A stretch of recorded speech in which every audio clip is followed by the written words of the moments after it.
2012 में Higgs boson की खोज हुई। हिग्स बोसोन को आज हम गॉड पार्टिकल भी बोलते हैं। हिग्स बोसोन की डिस्कवरी के लिए 2013 में दो फिजिसिस्ट को नोबेल प्राइज भी दिया गया। इस हिग्स बोसोन में जो बोसोन है वो बोसोन फैमिली से ड्राइव किया गया है और बोसोन फैमिली के गॉड फादर इंडिया से बिलोंग करते हैं, जिनका नाम एस एन बोस है या सत्येंद्रनाथ बोस। सत्येंद्रनाथ बोस को एस एन बोस और बोस भी कहा जाता है।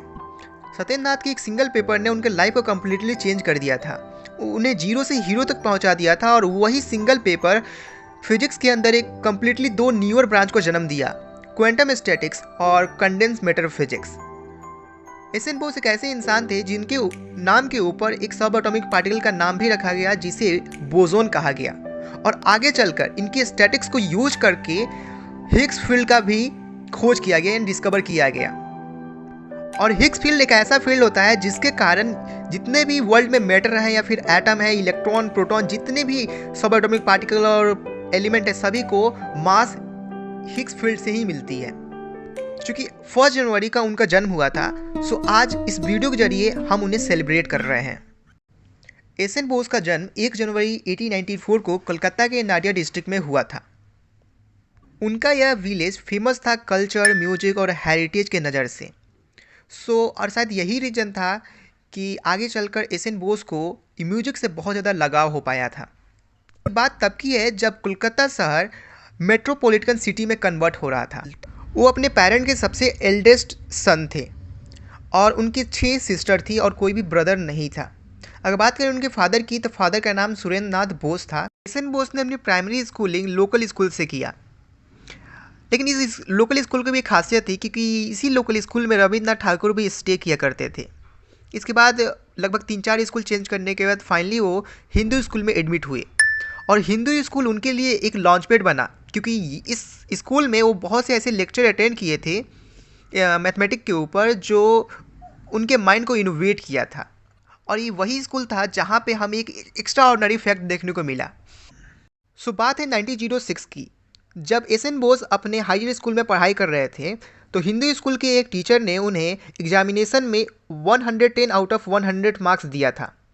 रीज़न पूछने पर टीचर ने बताया कि एस एन बोस ने सभी क्वेश्चन को करेक्टली और with in the time period में सॉल्व किया है, लेकिन उनके पेपर में खासियत है कि जो भी क्वेश्चन मैथमेटिक्स के वो जो भी क्वेश्चन को किए हैं वो मोर देन 3 और 4 मेथड से वो सॉल्व किए, यानी कि एक ही क्वेश्चन को 4 और 5 मेथड से सॉल्व किए थे। इसीलिए उन्हें 10 मार्क्स एक्स्ट्रा डिनोट किया गया था। अगर बात करें एजुकेशन की तो 1909 में वो कोलकाता यूनिवर्सिटी के एंट्रेंस एग्जामिनेशन को पास कर दिए।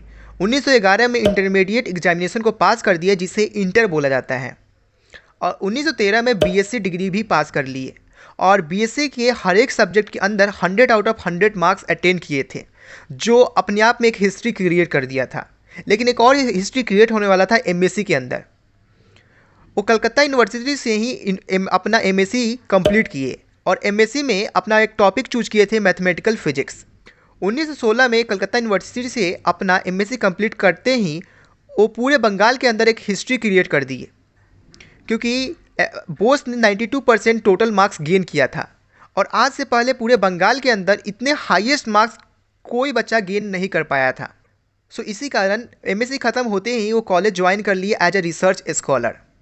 और यहाँ पे एक और इंसान की एंट्री हुई, मैग्नस साहा की, क्योंकि 1916 में ही मैग्नस साहा भी कॉलेज ऑफ कलकत्ता को as a research scholar join किए थे। यहाँ पे हम हाईलाइट कर देना चाहते हैं कि मैग्नस साहा एक ऐसे इंसान थे जिसके कारण लाइट की स्पेक्ट्रम पॉसिबल हो पाया, या फिर स्टार की जो टेम्परेचर आज हम स्टार के टेम्परेचर को कैलकुलेट कर पाते हैं, वो मैग्नस साहा के कारण ही कर पाते हैं, क्योंकि उन्होंने स्पेक्ट्रम और टेम्परेचर के ऊपर बहुत सारे थ्योरी को दिया जिससे आज हम इस सबको ड्राइव कर पाए हैं। 1918 से 1924 ये वो टाइम था जब मैग्नस साहा और एस एन बोस दोनों मिलके अब सेम डिस्कवरी करने लगे थे, यानी कि सेम टॉपिक के ऊपर रिसर्च करने लगे थे। उन्होंने इस ईयर के दौरान बहुत से पेपर पब्लिश किए थे। 1918 में उन्होंने एक पेपर पब्लिश किया था जिसका टॉपिक था on the influence of finite volume of molecule of equal state, यानी कि ये जितने भी रिसर्च कर रहे थे वो क्वेंटम गैसेज और स्पेक्ट्रम से रिलेटेड थी। जैसे में उनका एक पेपर फेमस हुआ था 1920 में जिसका टाइटल था deduction of Rydberg law from quantum theory of spectral emission. लेकिन 1921 में वो कलकत्ता यूनिवर्सिटी को लीव करके ढाका यूनिवर्सिटी ज्वाइन कर लिए। उस वक्त ढाका यूनिवर्सिटी न्यूली फॉर्म हुआ था, सो वहाँ पे हर एक चीज़ अनमैनेज था और वहाँ पे एक फिजिक्स की लेक्चरर की नीड थी। So as a physics lecturer वहाँ पे वो ज्वाइन कर लेते हैं, जहाँ पे वो फिजिक्स और मैथमेटिक्स के लेक्चर दिया करते थे। सो 1924 ये वो टाइम था जो उनके लाइफ का टर्निंग पॉइंट साबित हुआ, जो उन्हें जीरो से हीरो तक पहुंचा दिया था। ये वही टाइम था जब उन्होंने एक पेपर पब्लिश किया था। लेकिन इसके पीछे एक छोटी सी स्टोरी है।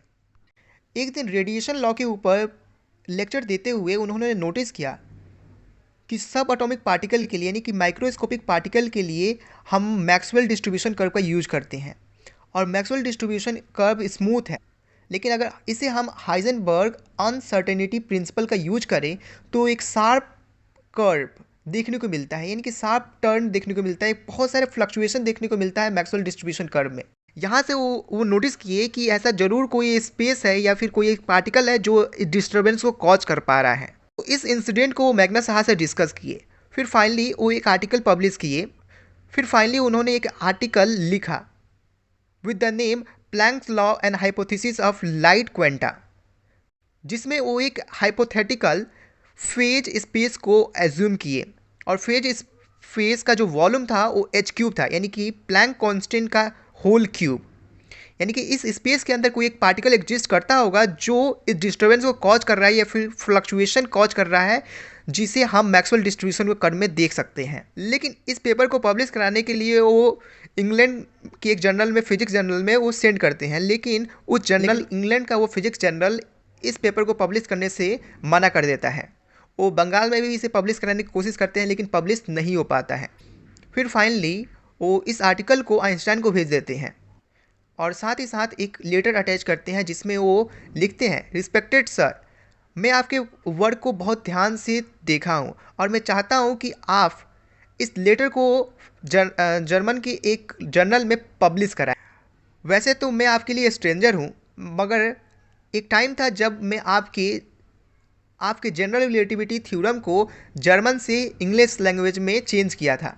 सो अब मैं रिटर्न में चाहता हूँ कि आप भी मेरे इस पेपर को जर्नल लैंग्वेज में कन्वर्ट करके फिजिक्स जर्नल में इसे पब्लिश करा पाएँ। आइंस्टाइन को ये फैक्ट बहुत अच्छा लगता है और आइंस्टाइन उनके इस आर्टिकल को जर्नल लैंग्वेज में ट्रांसलेट करके फिजिक्स जर्नल में पब्लिश करा देते हैं with the SN. Bose name. इस आर्टिकल के पब्लिश होते ही रातों रात वो स्टार बन जाते हैं। जर्मनी से और अदर इंग्लैंड कंट्री से एस.एन. बोस के लिए बुलावा आने लगता है। एस.एन. बोस को भी समझ नहीं आता है कि उन्होंने ऐसा क्या कहा दिया, लेकिन ये वो टाइम था क्योंकि उन्होंने एक नया डिस्कवरी कर दिया था और ये डिस्कवरी कुछ नहीं था बल्कि एक नया ब्रांच को डेवलप कर दिया था, क्वांटम स्टैटिक्स का। इस स्टैटिक्स को यूज करते हुए आइंस्टाइन भी एक थ्योरम को प्रपोज किए जिसे वो बोस आइंस्टाइन कंडेंसेशन के नाम से पब्लिश किए थे। और इसके बाद एक ऐसे डिस्कवरी भी हुआ जिसको बोस आइंस्टाइन कंडेंसेट कहा गया, यानी कि एक ऐसा पार्टिकल को जो लोएस्ट टेम्परेचर पे एग्जिस्ट कर सकता था। और साथ ही साथ इस स्टैटिक का यूज करते हुए आगे चलकर हिग्स फील्ड का भी डिस्कवरी हुआ जो 1995 के अराउंड डिस्कवरी हुआ था।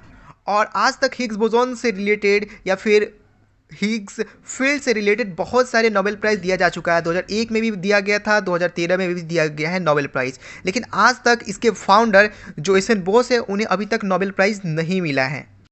तो क्वेश्चन आता है कि आज तक उन्हें नोबेल प्राइज़ क्यों नहीं दिया गया जिन्होंने एक पूरे ब्रांच को डेवलप किया था। तो हो सकता है इसकी दो पॉसिबिलिटी हो।